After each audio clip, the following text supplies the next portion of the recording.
This is Thursday, June 3rd, 2021, in ancient and medieval history.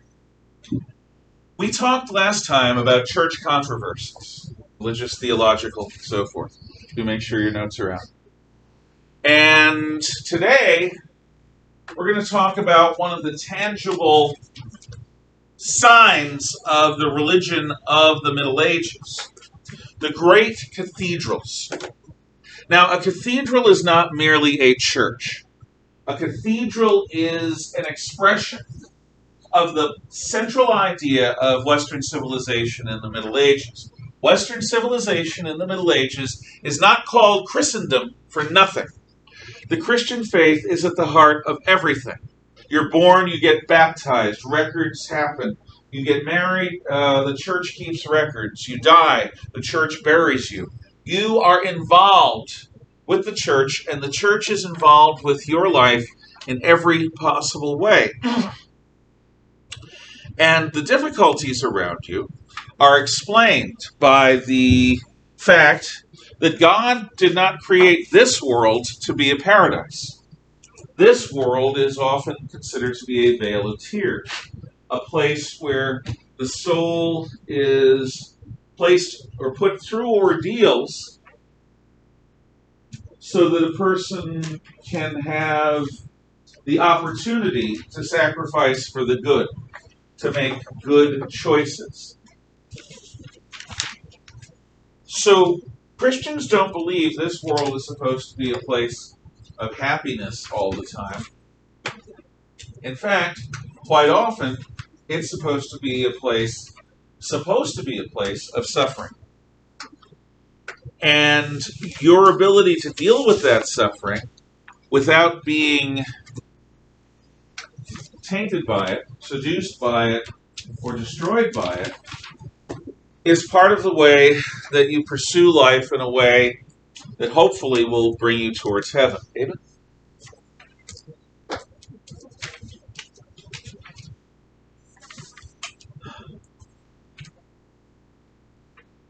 There's a saying that I've always associated with funerals. The Lord giveth, the Lord taketh away. Blessed be the name of the Lord.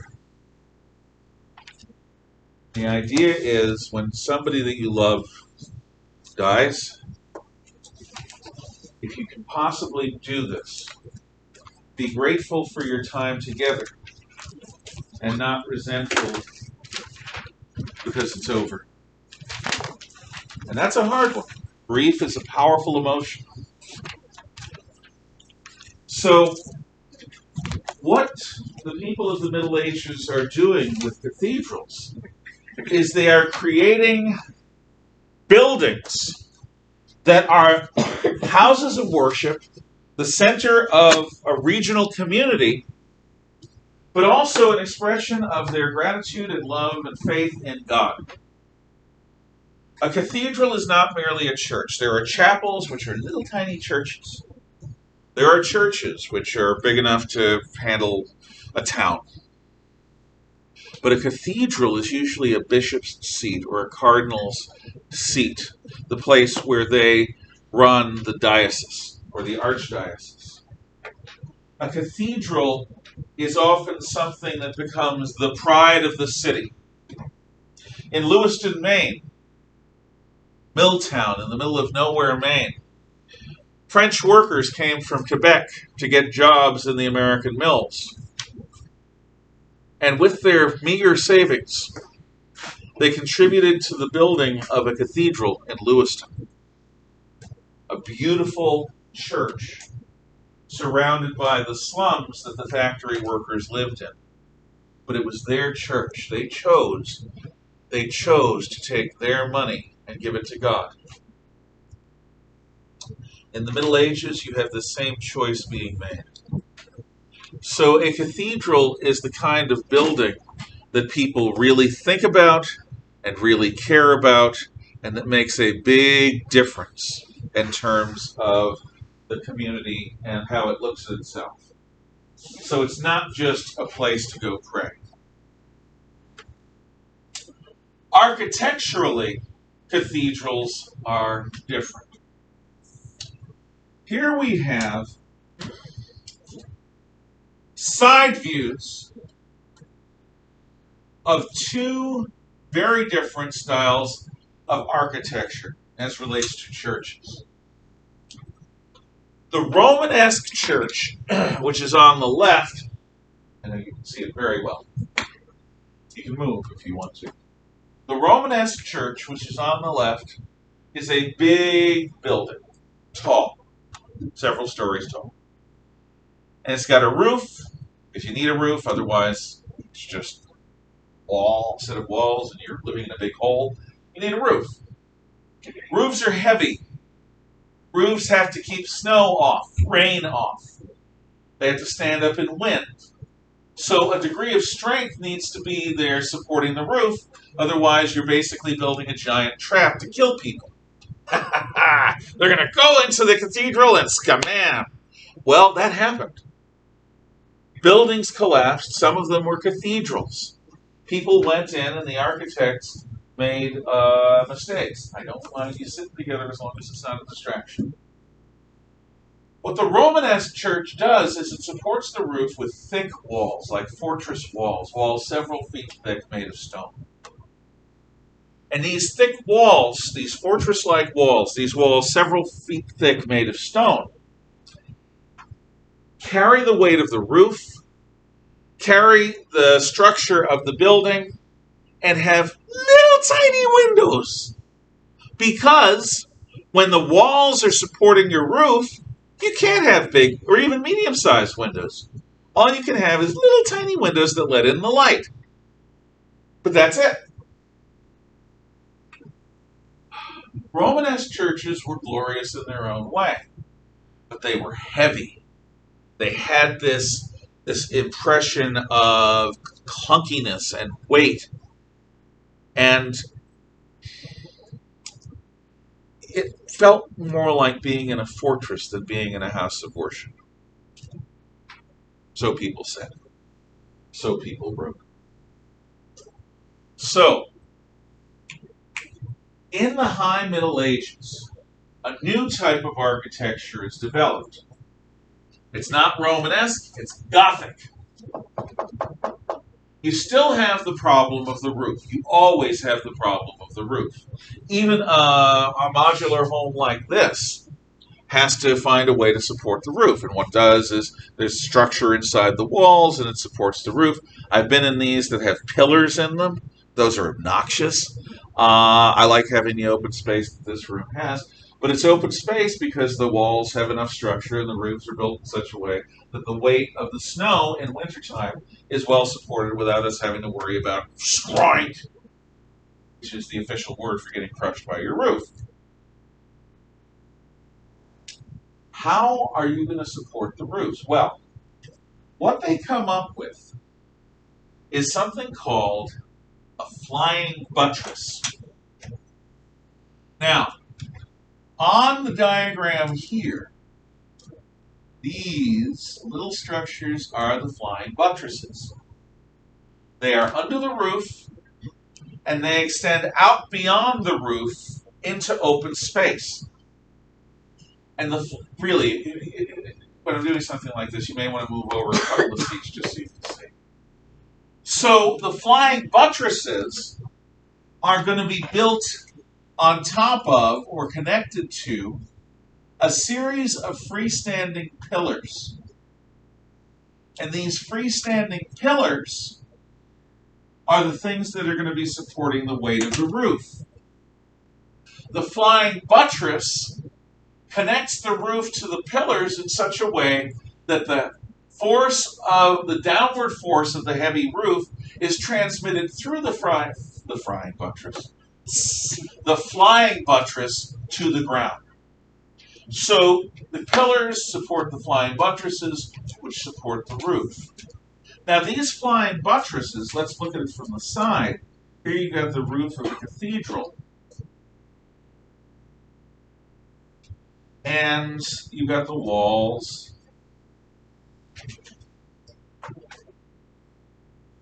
But sticking out from the walls are these flying buttresses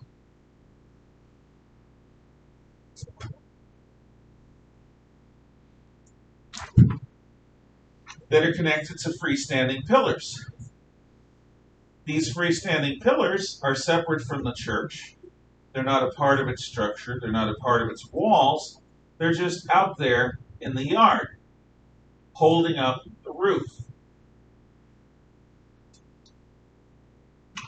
So if the walls, which keep out the cold, aren't necessary to support the roof, what can we do with them?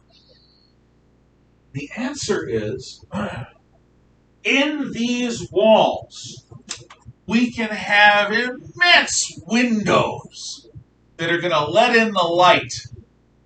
And these immense windows aren't going to be made of clear pane glass. These windows are going to be made with stained glass. Glass that is colored. And with stained glass, what we can produce are images of Jesus Christ, of the saints, of Moses, of the parting of the Red Sea. I have a couple of ties that, if I had thought about it, I would have worn one of them today, where Jesus Christ is blessing people or healing the blind. And what it is there's lead that holds these windows together, and they look like black lines, like in a cartoon. And then you've got the figure. Usually, if it's a saint or Jesus, you've got the head surrounded by a golden or a yellow halo. That indicates their holiness. They actually didn't have glowy things around their heads, but on a stained glass window in the Holy Ark that is a stained glass window, this indicates who the saint is, or who the prophet is, or who the Son of God is. And then you've got the guy doing what he's doing. Let's say Moses separating the Red Sea. So there he is. And I have a tie that has this too, of Moses standing there with the staff separating the Red Sea. So you've got a bearded guy, that's Moses, maybe with horns, because the Bible says Moses has horns. It's weird. And you've got a staff, and you've got him in the pose of part, by Lord's grace, part. And maybe you have a picture of the Jews going into the Red Sea or coming out of the Red Sea, and you might have a picture of the waves sort of up. Everything is in color. Moses' eyes might be a bright blue. His hair might be red or orange. His skin is going to be a wheat color, a deep brown. His robes might be bright blue or bright red. Bright red, bright red.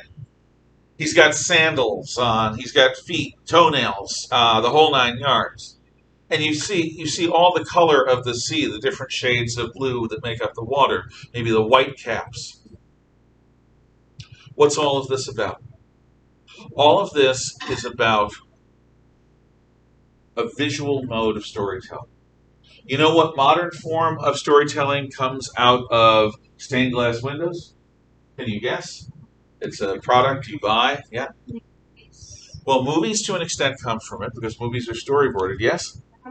Comic books, anime, graphic novels. Comic books directly come from the type of storytelling that you see in stained glass windows. Except comic books are rarely religious these days. They're more about, Batman socking evil in the face, or Superman flying to the rescue, or, I'm not going to talk about Deadpool. He's a rated R cop, and he's funny. Oh, God, he's funny.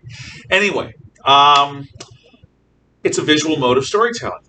And the stained glass windows look a lot like cartoons in that they have these black lines that separate everything. That's the lead.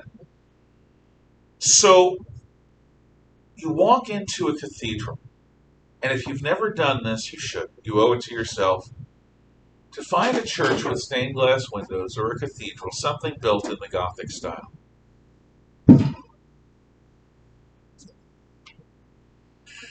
And go in during the day with the lights out. So you walk into this darkened church or cathedral, And through the windows is all the light that fills the space. And it's these muted colors. It might be a cloudy day, you'll get a different impression than on a sunny day. On a sunny day, the colors are bright and they fill the area with colored shadows and colored bits of dappled light on the floors and on the walls. On a cloudy day, the light sort of separates out, fills everything, but isn't particularly strong anywhere. And so you see the dark walls of the church, and the only light comes through these pictures, these beautiful colored pictures made of stained glass. And you sit down in a pew or you kneel down and pray, whatever it is you're going to do, and you just take it in. It's like being bathed in light. Benjamin Franklin, our founding father, used to talk about taking an air bath once a day. He was a strange fellow in many ways. And we all know what a water bath is. But once a day, Franklin would close his house off and strip down to being naked for a half hour or so, and he called it his air bath. It was a chance for his skin to air out. I don't know. Being in a Gothic church or cathedral with stained glass windows is like being bathed in light. Being bathed in colored light. And the images, because the light is streaming through them, are being seen the way they were intended to be seen. They didn't have much internal light in the Middle Ages. They had some candles. That's it. So the real light was intended to come through the windows and illuminate the interior of the church. One of the most special places in a cathedral is on the end, either above the altar or above the entrance opposite to the altar. What you'd have is a round-shaped, usually it's a round-shaped window. And that round-shaped window might have pictures or it might have geometrical designs. And that round-shaped window is often called the rose window because often it'll take on the form of a stylized rose. And it's just beautiful. Gothic architecture uses the walls for ornamentation. There's some structure. It's not all glass, except if you're in a modern one. But it's so much glass that when people walked into these cathedrals for the first time, it was like they're magical. First of all, because the light is all coming from outside, from above, your attention is drawn upwards towards God in heaven. But it's also like the roof is like floating on light. The roof is like floating on air. It created a gut-level impression that would get you into the mindset of a worshipful mood. Instead of going in resentful because it's taking up time of your day off, instead of going in consumed by the problems in your life, with your mind chattering at you constantly, beep, beep, beep, beep, beep, beep, beep, beep, beep, you sit down, you kneel down, you take it in, and it calms you. Just being in that space calms you. Now, I can tell you, I know enough about architecture to know that there are buildings that can drive people crazy. There are buildings that make people angry. It has to do with the proportions, the lighting, how heavy the walls are, what things are made of. Buildings can color your day. When you're older, you will have jobs in a variety of places. And you will see how the space can affect everyone's mood. One of the reasons why my classroom has so many maps and things on the walls is that without them, this is a pretty dingy space. It's got sort of gray carpeting and brownish wallpaper. The only way to make it pop, I think, aside from, in terms of the room itself, is to cover the walls with glory. To cover them with something colorful and interesting that'll draw your eyes and that'll make this seem like more than just a rectangular space that you're trapped in. Trapped, I say, for 55 minutes every weekday. No. So the wall hangings are my effort to make it a little bit better. But if I were designing a building, look, you go to the mall. It's a big space. I don't mean the mall in town. I mean the Spokane Valley Mall. It's an interesting space. Look at the offices or the places where your parents work. See how different they are. Different buildings can create different moods. Some buildings are happy, some are comforting, some are exciting, and some are downright depressing. Try not to work in one of those. I have. It's really nasty. You go into work and you got this puke green wall and these dingy windows with wiring through them to prevent them from being broken into. And you can tell. You can tell. So, the golden age of cathedrals is in the high and late Middle Ages, particularly in France. Now, cathedrals are built all over Europe, and they usually take about 100 to 150 years. I'll say that again. They usually take about 100 to 150 years. To build a building? Yeah. They don't have modern technology. They're building a massive structure many stories tall. They're building it with hand tools and muscle power. They don't have computer models. So the architect has to be very clear about what they're doing to avoid creating a death trap. They don't know if the pieces of stone they're using to build this building are sturdy. It might look like a solid piece of granite on the outside, but on the inside there may be a flaw that if you put enough pressure on it for a long enough time, it'll just crumble. And if one piece of a cathedral crumbles, the whole structure comes down. One thing about architecture.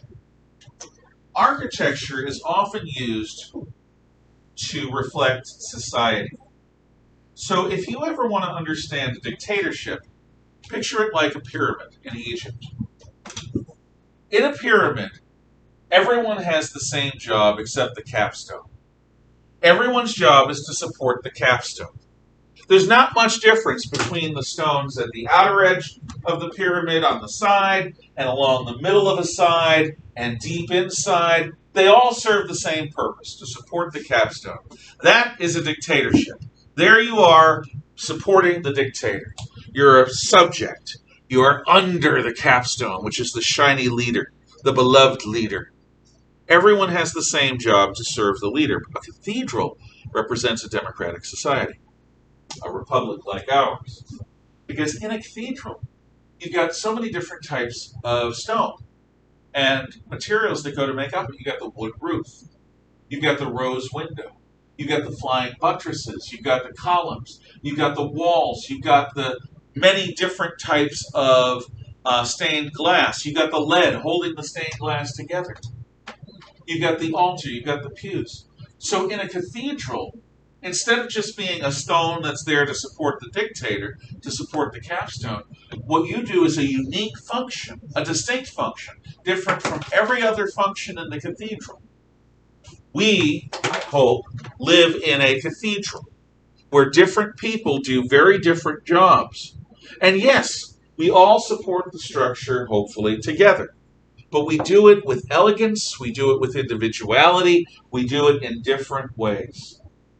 But what a pyramid and a cathedral has in common is if the structure is compromised by a collapsed stone, it's not going to work. That's why you have the bent pyramid in Egypt, which is a pyramid that starts out really ambitious and then about halfway through goes because they couldn't pull it off. How do you organize a project that can span at least 2 lifetimes? What you do, first of all, is you dedicate it to God, which is a transcendent thing, number one. Number two, you try to get a combination of craftsmen and architects who are old and young, who have masters and apprentices. So what will happen is the master will transmit their knowledge to the apprentice, who will then become the master and have his own apprentices. So that is going to carry the skills used and the lessons learned building this cathedral forward. The community has to be behind it. It costs ridiculous amounts of money to build one of these things. So for generations, people are contributing to it. But the reward they get is in the midst of their community, this amazing structure is being built. Not like any other building. And they can take pride in it. So what it takes is a commitment. I'll give you an example of a negative in a moment. There's a modern cathedral called La Sagrada Familia. La Sagrada Familia is in the city of Barcelona, in Catalonian region of Spain. La Sagrada Familia was begun in the early 20th century. Its original architect was the Barcelonan Catalan architect Antonio Gaudí. You'll learn about him a bit next year. This man made apartment buildings that looked like it was made of mushrooms and fungus. His buildings looked like they were biological. His buildings looked like they came alive. And the people of Barcelona gave him the job of designing this amazing cathedral. And this cathedral doesn't look much at all like a medieval cathedral. It looks very sort of early 20th century avant-garde modern. But he dies. There's a problem. Who can replace him? Because he didn't have apprentices. Then the Spanish Civil War happens, and everything stops. Then Spain is under a dictatorship for the next 30 years. Everything continues to stop. Then there are halting steps towards democracy, and then 50 years, 60 years after the construction stops, it starts again, but with completely different people. So in La Sagrada Familia, you can see the sections built by Gaudí are different from the sections built by the more modern people in the 80s and 90s. But they're still building it. And I think it's close to completion. I don't think it's actually been finished. If any of you know otherwise, you can tell me, or you can look it up. La Sagrada Familia in Barcelona, to find out if it's done. So even today, it can take a long time. But unlike a normal cathedral in the Middle Ages, you don't have a single group of craftsmen passing their knowledge on. Because of history, it's broken up. And so there are very different sections. Good question. Yes? Well, I was going to say that it took like a certain degree of selflessness for them. Oh, God, yes. Because like they were working on things that they wouldn't work to see finished. So it's like the community and their families and like grandkids and stuff. Indeed. Not everyone can become a monk copying illuminated manuscripts, right? But there is something very medieval Christian about that. You are sacrificing of your time and effort for a future that may never come, where God will find a use for this book. Everyday people can take part in the cathedral. Even the poorest fellow can put a penny or two towards the cathedral and can take pride in it. We're not immortal. You know this, right? Okay, we're not immortal. Santa. Anyway, we are not immortal. Many people deal with that by saying, well, in some way I live on through my children. Okay, my genetic heritage is passed on. I've completed my function. And if I raise my children right, they're going to be good parents for their children, and I'm passing good on into the future. Some people like me who don't have children say, well, I'll live on in some ways through anything that you all may remember of my lessons. You may not remember that I taught it to you, but you may remember something I did at a moment in your life where you could find it useful. I'm okay with that. But to be able to contribute to something as tangible as a building, to say, yeah, I helped build that, when you're lying on your deathbed, that is going to live on for a very long time. And so, to an extent, the multi-generationalness of a cathedral is going to be a good thing, because it inspires people who might not otherwise give of themselves to give of themselves, to give time, labor, money, whatever, in order to be a part of this great project. Make sense? Okay. Any other thoughts on the cathedrals before we go on to popes versus kings? Yeah. That's an interesting question. Okay, the oldest standing cathedrals are not the Gothic cathedrals of the Middle Ages. Hagia Sophia is a Romanesque cathedral of arches and domes in Byzantium, Constantinople, and Istanbul. I told you about that. A cathedral is not a temple, so it has to be a Christian church. I don't know. I don't know. But my best guess is there are churches. There's one church in the modern German city of Trier in the Rhineland. In Roman times it was called Augusta Trevirorum. The city of Augusta of Trevi, which is a tribe that Caesar fought. And they built a basilica there, which is a king's house, for the time when Diocletian had the Tetrarchy, the four emperors. One of the emperors was based in Trier at times. And so they built this building of the king. Basileus is Greek for king. A basilica is a place for the king. And it's this big sort of horseshoe-shaped Romanesque building, thick walls, tiny windows. And it's built as a throne room for the Tetrarch. But the basilica is later turned to Christian worship, and it becomes a church. Now that was built in the 300s AD. No, it was built, in the late 200s, early 300s AD. That may be among the earliest, but I don't know. Actually, if you want to do research on it, we'll earn lots of extra credit. So let me know. Okay, we've talked about this before, but I want to get to the heart of it. The struggle for supremacy, popes versus emperors and kings. First of all, you have the investiture controversy. What does this mean? Who gets to pick the bishops? Write that down. Investiture controversy. Who gets to pick the bishops? Who gets to pick the bishops? Bishops, remember, are the people who run the church regionally. Who gets to pick the bishops? If the Archbishop of Canterbury dies, does the Pope get to pick the Archbishop of Canterbury, the chief churchman in all of England? Or does the King of England get to pick the Archbishop of Canterbury, the highest churchman in all the country of England? Or do they collaborate? Or do they both have candidates that are in competition? That's the investiture controversy. It has to do with who appoints senior clergy in your country. The Emperor of the Holy Roman Empire and the kings want to appoint senior clergy. For this reason, they have to work with the church. The church and the state in the Middle Ages are intended to work hand in glove, together, like white on rice.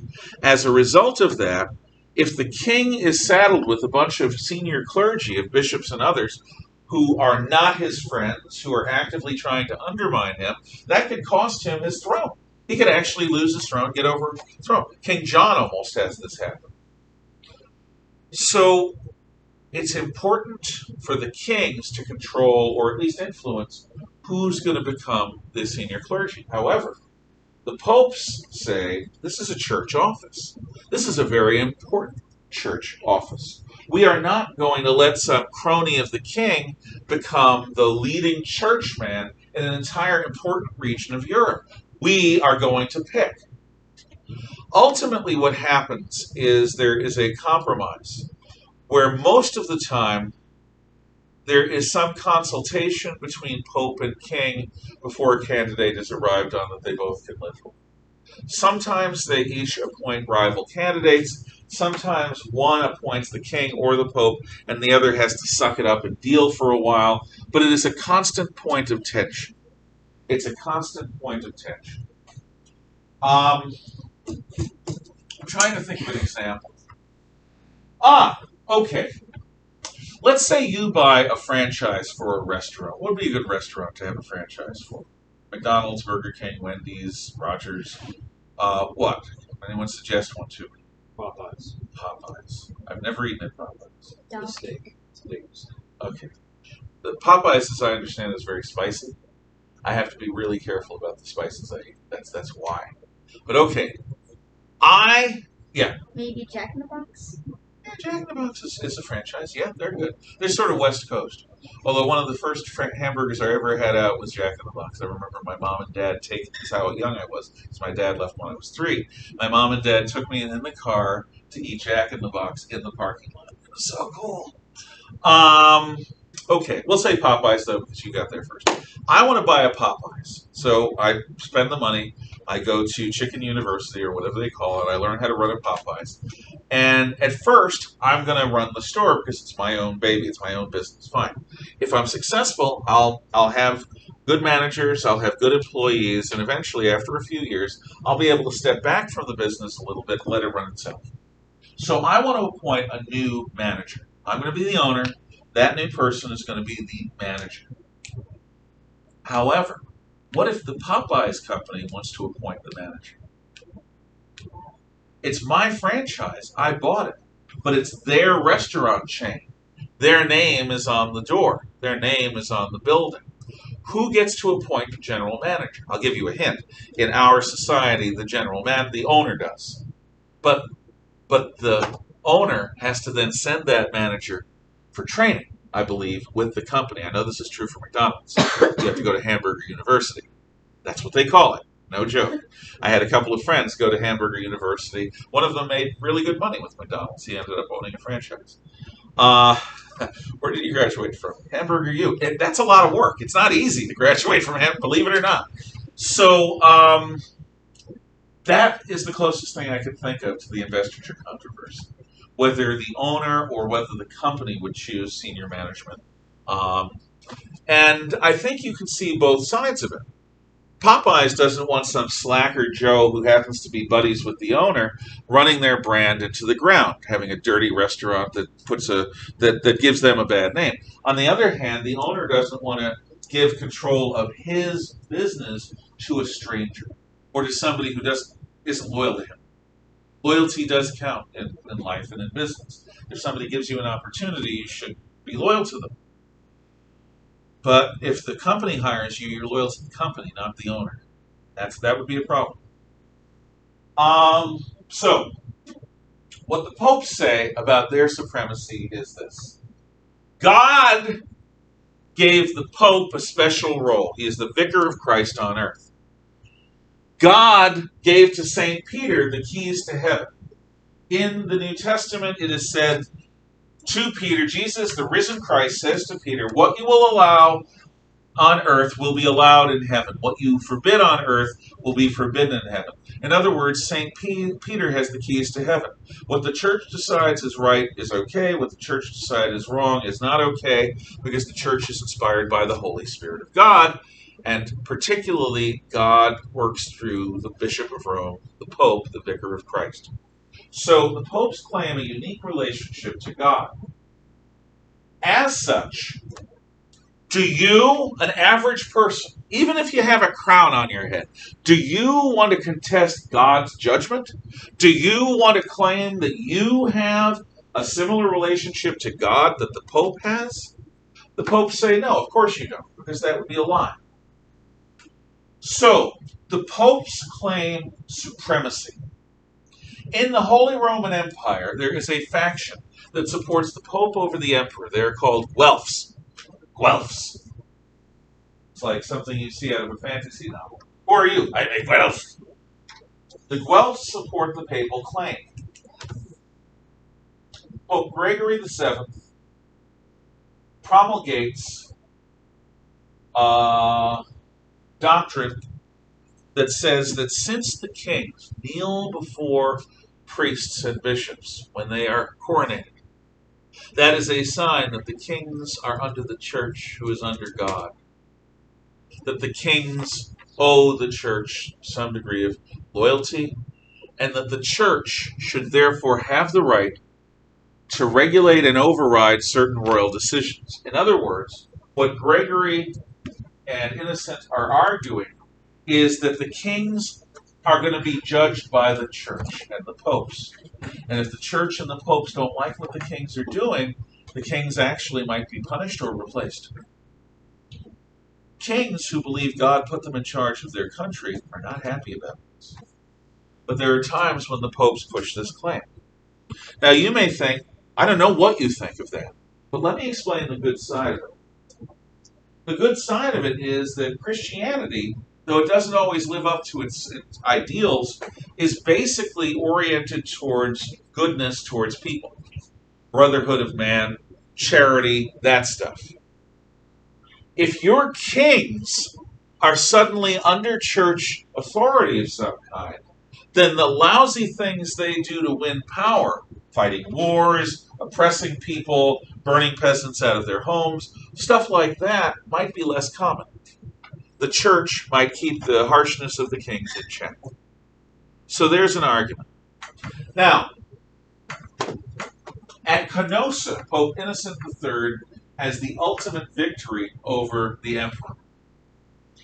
The Holy Roman Emperor, Henry I think he was, has refused to allow the Pope to appoint bishops in Germany. He instead is appointing his own candidates and is daring the Pope to try to challenge them. Henry wants to tax church land.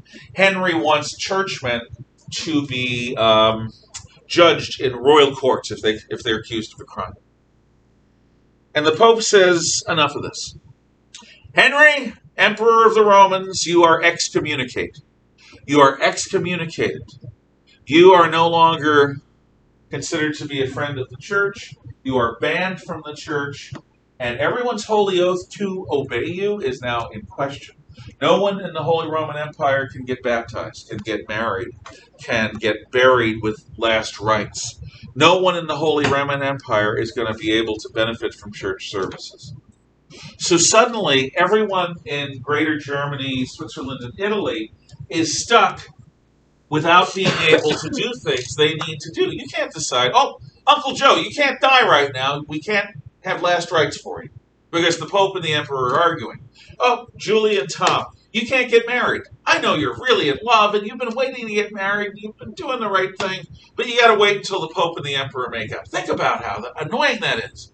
You have a child. Pete and Joanne have a child, but that child can't be baptized in the faith. What if the child dies before it's baptized? Does the child's soul go to heaven as a Christian? Or does the child's soul go to hell because it's not? In a world where people really believe literal truth of everything the church says, this is real stuff. Could the Pope theoretically excommunicate a government, like in modern times? What the Pope can do, if he wants, is to declare a government unchristian, anti-Christian. Now, in World War II, the Catholic Pope is Pope Pius XII. He's a diplomat. He has served in the diplomatic corps of the Vatican. He's also been in Germany. He's encountered communism. He's deeply anti-communist. When Hitler takes power and begins World War II, a lot of people expect Pius XII to publicly proclaim Hitler as an illegitimate leader and Germany as a transgressor so that the Catholic Church will take the side of the Allies. However, there are problems with this. First of all, you've got tens of millions of German Catholics who don't see their country as being evil, even if Hitler is questionable, number one. Number two, if Hitler gets Hitler's ally, Mussolini, is in control of Italy. That means that if Hitler wants, he can order the Italians to go into Rome and take the Pope prisoner. Napoleon did it. Napoleon brainwashed a Pope. He actually had him punished to the point where the Pope would basically agree to almost anything, including Napoleon becoming emperor. So, a lot of people after the war looked at Pope Pius's refusal to publicly condemn Hitler and Nazism as cowardly. What they don't take into account is that Pius personally saved the Jews of Rome. Pius's church, the Catholic Church, helped smuggle Jews and other anti-Nazis around Europe under the nose of the Nazis. And Pius also authorized a plot that ended up almost killing Adolf Hitler. He authorized the assassination of the German leader. Why? Because he considered the German leader to be satanic. What he did was encourage a plot among German Catholics to try to either get him out of power or, if necessary, kill him. The ultimate effect of this was the July 1944 bomb plot that's depicted in the movie Valkyrie. You have a German war hero, Count von Stauffenberg, who loses an arm and an eye, who becomes the most active member of the plot, plant a briefcase bomb in a conference room where Hitler is, and then leave. Hitler is hit by the blast, but he's not killed by it. And I'll explain the story next year. Now, to say the Catholic Church and the Roman Pope authorized the assassination of Hitler sounds like crazy talk. But the last words of Count von Stauffenberg when he was put in front of the firing squad was, "Long live Holy Germany." He and other German Catholics were involved, this is proven, in that plot and in other anti-Nazi plots, and there is hard evidence that connects the Vatican to it. In other words, that connects Pius to it. So how do you deal with an evil government? Well, you can proclaim against it like Pius did against Soviet communism, or you can work behind the scenes against it. But there, the Catholic Church has a long tradition of involving itself in politics for reasons that it thinks are reasonable. Many Protestants, particularly Lutherans, have a very different point of view. And they don't think that the church should oppose the state unless there's truly something. And so Lutheran Germans were much less likely to get involved in anti Hitler plots. Some were, but they were less likely. Answer your question? Yeah. Okay. So here's what happens. Henry is realizing that his power is really falling apart thanks to this excommunication. So the Pope is in an Italian mountain monastery at a place called Canossa. It's snowing out. He's sipping hot, spiced wine by a fire in a tower room. And lo and behold, he looks down and he sees the imperial cortege, the emperor and his courtiers, working their way up the hill towards Canossa's outer gate. The emperor himself, in armor, dismounts from his horse, goes in front of the gate, goes to his knees in the snow, and begins mea culpa, mea maxima culpa. I am sorry, I am sorry, I am thoroughly sorry for having made decisions that are harmful to Christ's church and to the Pope. The Pope lets him do this for hours. The snow builds up around the emperor's legs as he is kneeling there, apologizing at the top of his lungs to the Pope, who's sitting in his tower room sipping his wine. It's an incredible scene. Eventually, the Pope puts down his wine, goes down the tower stairs, goes out to the gate. They open the gate. The Pope says, "Rise," and embraces the emperor and forgives him. That is the ultimate victory of the popes over the kings, but it doesn't last. The emperor, a few years later, is still making trouble for the pope. That's the nature of things. But still, Canossa is the ultimate time of papal authority. Tomorrow, we will start talking about the kings and emperors side of things. Any questions, comments, or thoughts? I don't see any, so... What? Yes? I'm sorry? When will our testing process? I can't hear you. When will our tests be what? Produced. Oh, well, either. We will have a test next week, at the end of the week, before finals, on the Middle Ages, which I would expect. If not, then you'll be tested as part of your finals. I haven't yet decided, honestly. It depends.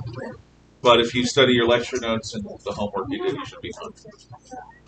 Also, the final exam will be done here on time. Expect it to be a big one. But like my other exams, expect it to be one that most of you should be able to finish so that we can correct it. And that means before you leave, God willing, you will know how you scored and what your final grade is for the course. So, thank you. Come again.